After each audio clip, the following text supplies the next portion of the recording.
যে আসলে ভারত আর বাংলাদেশের সম্পর্ক আসলে কোন দিকে যাচ্ছে?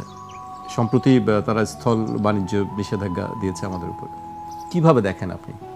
এর আগে একটু বন্দর নিয়ে বলি। প্রথম কথা হচ্ছে যে বন্দরের এই ডিপি ওয়ার্ল্ড অথবা দুবাই পোর্ট ওয়ার্ল্ডকে দেওয়ার সিদ্ধান্তটা 2020-এর আগের রেজিমের সময় সিদ্ধান্তটা ছিল, সেটা আন্দোলনের বাস্তবায়নটা হয় নাই হচ্ছে মেইনলি আওয়ামী অলিগার্কদের ভাগবাটোয়ারার বাণিজ্যের কারণে। আপনি জানেন যে নিউমুরিং টার্মিনালের ম্যানেজমেন্টের দায়িত্ব ছিল এই জাভেদ, সাইফুজ্জামান জাভেদ, যে 350 বাড়ি কিনছে আপনার লন্ডনে তার কোম্পানিতে। ওখানে মাসে খরচ হয়তো 30,000 টাকা, সে 6 কোটি টাকা বিল করতো। এই ধরনের দুর্নীতি ওখানে প্রতিদিন হয়েছে। তো এই জন্য এটা প্রফেশনালি কাজটা আগায় নাই। এই সরকার এসে ওই বন্দোবস্তটা রিভিউ করেছে, রিভিউ করে দেখেছে যে এটা প্রফেশনালি গো অ্যাহেড করার মতো, মানে সামনে এগিয়ে নিয়ে যাওয়ার মতো। এবং এটা কিন্তু একটা টেম্পোরারি মেজার, বলা হচ্ছে 31 থেকে 36 সর্বোচ্চ এই সময়টা পর্যন্ত কন্টিনিউ করতে পারে। এবং এটা হচ্ছে সিম্পলি ম্যানেজমেন্ট, অপারেশনাল ম্যানেজমেন্ট। এবং অপারেশনাল ম্যানেজমেন্টের ক্ষেত্রে হচ্ছে যে ডিপি ওয়ার্ল্ডের সার্ভিস এই অঞ্চলের অনেক বন্দরও কিন্তু নিয়েছে এবং নিচ্ছে। শ্রীলঙ্কা নিচ্ছে, ভারত নিচ্ছে, পাকিস্তান নিচ্ছে, পৃথিবীর অনেক দেশ, প্রায় 70টা দেশে তারা এই পোর্ট অপারেশন এবং পোর্ট ম্যানেজমেন্টের কাজ করছে। প্রশ্ন হচ্ছে যে এখানে এই বিদেশের কাছে দিয়ে দেওয়া বিদেশি বন্দোবস্ত, এইটা একটা বামপন্থী ন্যারেটিভ এই হিস্টোরিক্যালি এখানে ছিল। আমরা যারা একসময় বাম রাজনীতি করেছি, আমাদেরকে প্রচুরভাবে এগুলো পড়ানো হয়েছে যে এটা কী কী সমস্যা আছে। প্রবলেম যেটা হয়েছে, কোনো বামপন্থী ভালো মডেল কিন্তু নাই যে একটা পোর্টকে সে গ্লোবালি কম্পিটিটিভ করেছে। পৃথিবীর কোনো দেশ করতে পারে না, কোনো বামপন্থী রাষ্ট্র। চায়না কিভাবে করতে পেরেছে? কারণ সেটা ক্যাপিটালিস্ট মডেলে গেছে, সেইটা পশ্চিমা মডেলে গেছে বলে এটা করতে পেরেছে। তো সেই জায়গাতে প্রশ্ন হচ্ছে যে আপনি কি আসলে বনসাই হয়ে রাখবেন কিনা পোর্টকে? পোর্ট আপনাকে প্রফিট দেয়, কিন্তু প্রফিটটা তো ইটসেলফ আপনার জন্য যতটুকু লুক্রেটিভ মনে হচ্ছে, বিজনেসম্যানের জন্য তো লুক্রেটিভ না। কারণ তার মালটা আনতে এবং তার ইম্পোর্টেড মালটা এক্সপোর্ট করতে তার এখানে 22 দিন 25 দিন পর্যন্ত ওয়েট করতে হয়। তাহলে তো এফডিআই যে করবে, যে এখানে ডলার ইনভেস্ট করবে, তার জন্য তো এটা কম্পিটিটিভ না। কলম্বোতে এটা হয়তো ধরো 15 দিন লাগে, ভিয়েতনামে বেইজিংয়ে গেলে এটা হয়তো 7 দিন 8 দিন লাগে, সিঙ্গাপুর এটা 3 দিনে করতে পারে। তাহলে আপনি গ্লোবাল কম্পিটিশনে তো পিছনে পড়ে যাচ্ছেন। এবং আশিক চৌধুরী কিন্তু আপনার গত কয়দিন আগে বিডাতে পলিটিক্যাল পার্টিজের লিডারদেরকে নিয়ে কিন্তু বসেছেন এই বিষয়গুলো এক্সপ্লেন করবার জন্য। স্যাডলি সেখানে বিএনপি যায় নাই। এবং ওখানে কিন্তু চিটাগং পোর্ট নিয়ে, হিউম্যানিটেরিয়ান করিডোর নিয়ে উনি কথা বলেছেন যে এখানে বাংলাদেশ সরকারের প্রাইমারি ইন্টারেস্ট হচ্ছে আমার ন্যাশনাল ইন্টারেস্ট, আমার জাতীয় স্বার্থ, আমার সভরেন্টি, এবং এই ব্যাপারে আমরা কোনো কম্প্রোমাইজ করব না। এবং সেখানে সে বলেছে যে ইনভেস্টমেন্ট সামিটের রেজাল্ট পাওয়ার শর্তই হচ্ছে যদি আমরা পোর্ট ফ্যাসিলিটি ডেভেলপ করতে না পারি, তাহলে ইনভেস্টমেন্ট সামিটে যারা আগ্রহ দেখাচ্ছেন তারা হতাশ হয়ে যাচ্ছেন। অতএব সেই জায়গাতে আমার কাছে মনে হয়েছে এই যে আর্গুমেন্টগুলো আসছে, আমি দেখেছি খুবই ভেরি পুয়ার, কনস্পিরেটোরাল, এবং কোনো সাবস্ট্যান্টিভ আর্গুমেন্ট আমি এখানে পাই নাই। একটা প্রশ্ন আছে আমার সাথে ফুয়াদের কাছে, সেটা হচ্ছে যে চাইনিজরা যে ক্যাপিটালিস্ট মডেল ফলো করেছে, তারা কি কোনো বিদেশি কোম্পানিকে তাদের পোর্ট চালাতে দিয়েছে?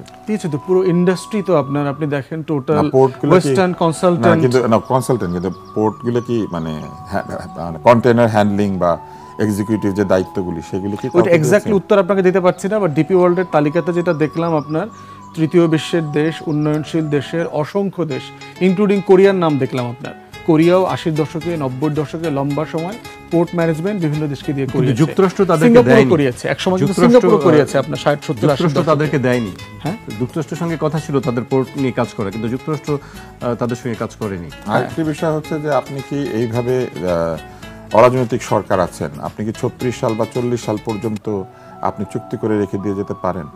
না, ওইটা তো ধরেন যে কোনো ধারাবাহিক সরকারের জন্যই এই প্রশ্ন আছে। এই প্রশ্ন অবশ্যই 16 বছরে একটা অনির্বাচিত আলোচনা বাংলাদেশে এই ধরনের কোনো, এই প্রশ্ন আসলে আরো জটিলতা বাড়বে বাংলাদেশে। 16 বছরে করবে না, না সার্টেনলি করবে, যেন ডেমোক্রেসিতে প্রশ্ন করবার রাইট আছে। 16 বছরে তাহলে আওয়ামী লীগের সাথে করা যত ইন্টারন্যাশনাল ট্রিটিস, কনভেনশন, এমওইউ আছে, সেটার ফিউচার কি হবে? আমরা আদানি চুক্তি বাতিল করবার দাবি উঠেছে না বাংলাদেশে, যে প্রতি বছর বাংলাদেশকে হাজার হাজার কোটি টাকা, যদি আমরা ভবিষ্যতে দেখি, কারণ কেউই তো আর নির্ভুল না, যদি আমরা দেখি যে আপনি 40 বা 41 সাল পর্যন্ত একটা চুক্তি করে রেখে গিয়েছেন যেটা আদানির মতোই হলো, তখন কি হবে? না, ওইটার জন্য তো আপনাকে কোনো না কোনো গভর্নমেন্টকে ট্রাস্ট করতেই হবে দিন শেষে। কারণ বাংলাদেশের ইতিহাসে আমরা দেখেছি ফারাক্কাবাদ শেখ মুজিব করে দিয়ে গেছে না, আমরা সাফার করছি না এখন শেখ মুজিবের যেই ল্যান্ডস্লাইড পপুলারিটি ছিল বাংলাদেশের ইতিহাসে, এর থেকে কোনো পপুলার লিডারের জন্ম কি আর হইতে পারবে? সেই মানুষটাই তো ফারাক্কাবাদ করে আজকে আমাদেরকে ডুবাই দিয়ে গেছে।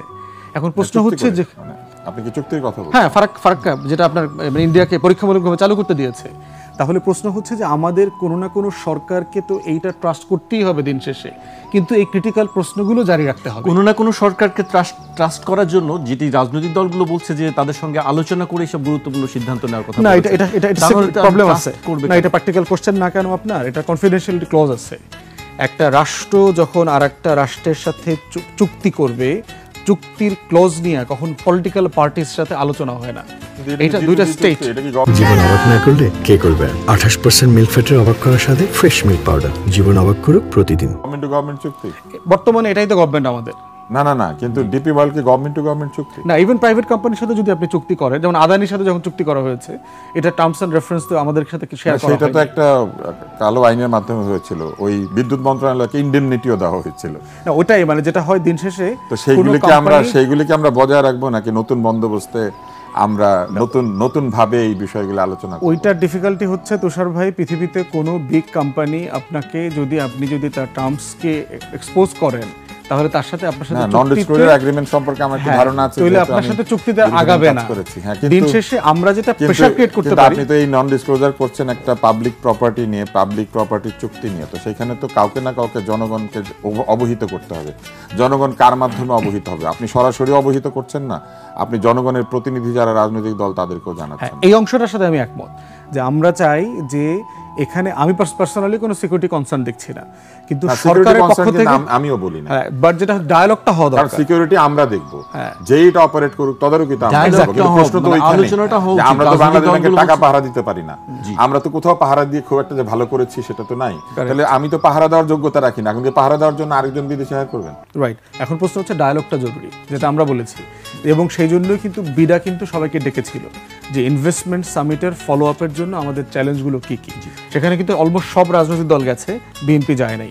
বিএনপি গেলে যেটা হতো, এখানে ডায়ালগটা খুব সিরিয়াস মুডে ডিসকাশন হইতে পারতো যে এই কনসার্ন আছে, এগুলো আমাদেরকে পরিষ্কার করা। আমরা শেষ পর্যায়ে চলে এসেছি। আমার একটি প্রশ্ন ছিল যে ভারত এবং বাংলাদেশের সম্পর্ক আসলে কোন দিকে যাচ্ছে, খুব সংক্ষেপে বলবেন, শেষ করতে হবে। ভারতের সাথে বাংলাদেশ রাষ্ট্র আকারে আমাদের কোনোদিন কোনো সম্পর্ক ছিল না, এটা হচ্ছে বটম লাইন।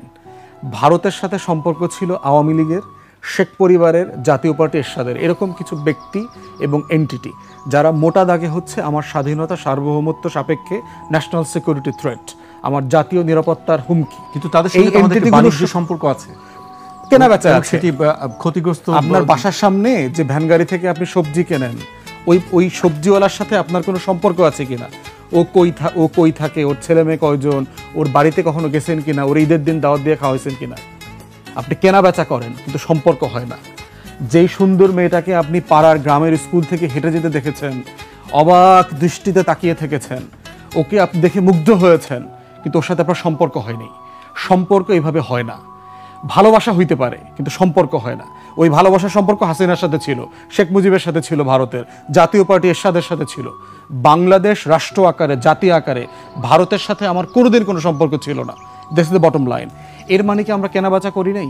আমি ঘুরতে যাব না, ও আমার দেশে ঘুরতে আসবে না, সব কিছু চলবে, কিন্তু সে আমার জাতীয় শত্রু, এটা মনে রেখে সব সম্পর্ক চলবে।